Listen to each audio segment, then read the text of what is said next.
সাভারের আশুলিয়ার পলাশবাড়ীতে ভূমিকম্প সহনশীল 16 তলা শপিং কমপ্লেক্স কাম কমার্শিয়াল স্পেস অলিম্পিয়া প্লাজা নির্মাণ কাজ উদ্বোধন করেছেন স্থানীয় সংসদ সদস্য ডাক্তার মোহাম্মদ এনামুর রহমান।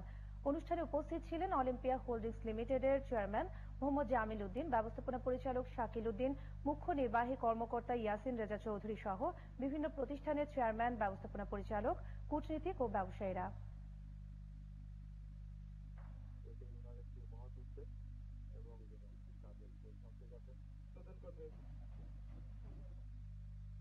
ঢাকার কেরানীগঞ্জে উদ্বোধন করা হলো আব্দুল হামিদ ফাউন্ডেশন হাসপাতালে। সকালে কেরানীগঞ্জের কুশারীবাগ এলাকায় অবস্থিত এই হাসপাতালটি উদ্বোধন করেন জ্বালানি ও খনিজ বিষয়ক প্রতিমন্ত্রী